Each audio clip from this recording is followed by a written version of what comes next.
Bismillahirrahmanirrahim. Assalamualaikum warahmatullahi wabarakatuh. Innal hamdalillah nahmaduhu wa nasta'inuhu wa nastaghfiruh wa na'udzu billahi min shururi anfusina wa min sayyiati a'malina. May yahdihillahu fala mudilla lahu wa may yudlilhu fala hadiya lahu. Asyhadu an la ilaha illallah wahdahu la syarika lahu wa asyhadu anna Muhammadan abduhu wa rasuluhu sallallahu alaihi wa ala alihi wa sahbihi wa sallam tasliman mazidan amma ba'du. Para hadirin sekalian, alhamdulillah kita bersyukur kepada Allah Subhanahu wa taala pada malam hari ini Allah mudahkan kita untuk bisa belajar kembali, yaitu belajar tahsin. Sebelum kita mulai, saya akan membacakan beberapa keutamaan ketika kita membaca Al-Quran. Di antaranya adalah banyak di antara saudara-saudara kita yang ketika dia membeli rumah baru atau rumah bekas yang sudah lama gak dihuni, mereka langsung menempati, dan ternyata banyak kasus kejadian mereka diganggu. Ya, ternyata ada jin yang di dalamnya yang sudah lama menghuni di situ, dan sudah wajar ketika dia menjadi rumahnya, kemudian kita tempati dia terusik, ya.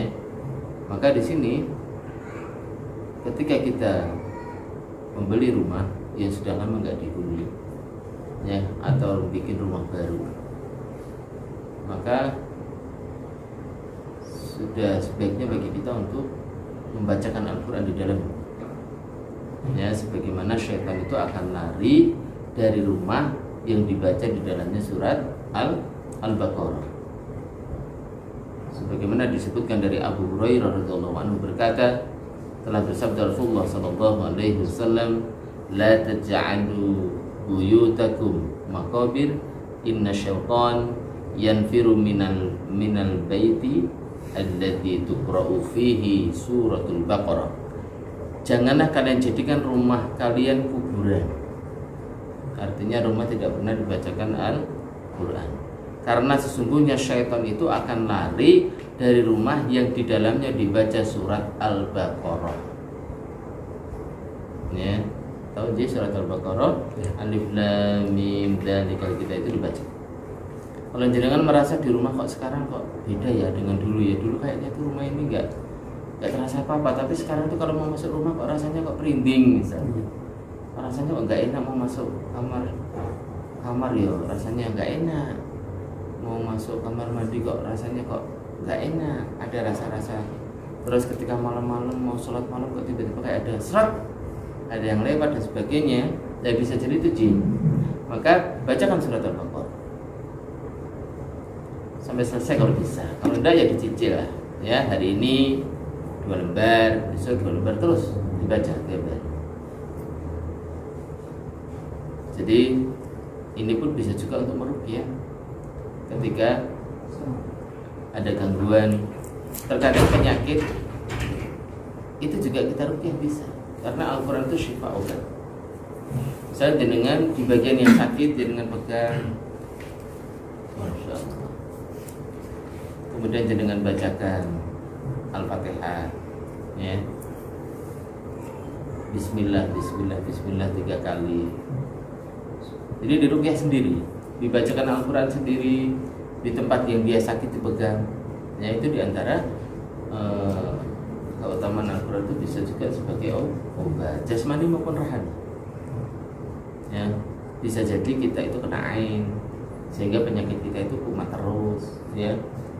Karena orang ketika melihat kita dengan pandangan yang tidak suka, kita bisa kena.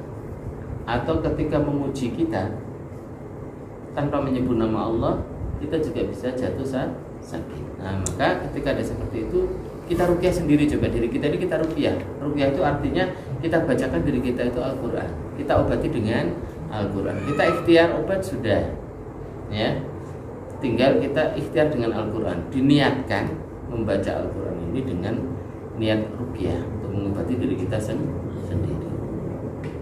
Kalau memang merasa kurang mantap, manggil siapa yang bisa untuk meruqyah, dipanggil sekalian meruqyah kita, istri kita, kemudian rumah kita, ya seperti itu bisa. Ya, siapa yang biasa meruqyah, biasa ini, maka jenengan panggil ya supaya dibacakan, karena jenengan merasa bacaannya misalnya kurang. Nah, maka panggil orang yang biasa meruqyah untuk mengobati diri kita. Barakallahu fik, mungkin itu ya. Jadi di antara keutamaan Al-Quran itu adalah rumah syaitan itu akan lari dari rumah yang dibacakan surat Al-Baqarah. Maka jangan bosan-bosan untuk membaca surat Al-Baqarah di rumah, apalagi ketika kita merasakan di rumah kita ada sesuatu yang ganjil. Anak kok rewel terus, biasanya anteng-anteng aja bertahun-tahun nggak ada masalah, tiba-tiba rewel menjelang maghrib misalnya. Kalau istri hawanya emosi terus ya, atau diri kita ini hawanya pengennya marah terus, bacakan Al-Baqarah ya. Barangkali jin-jin, setan-setan, iblis-iblis ini berusaha untuk merusak rumah tangga kita, merusak kita ya. Maka kita lawan, sebagaimana Rasulullah menyebutkan ya, setan itu sesungguhnya setan itu akan lari dari rumah yang di dalamnya dibacakan surat Al-Baqarah. Barakallahu fiik. Assalamualaikum warahmatullahi wabarakatuh. Waalaikumsalam warahmatullahi wabarakatuh.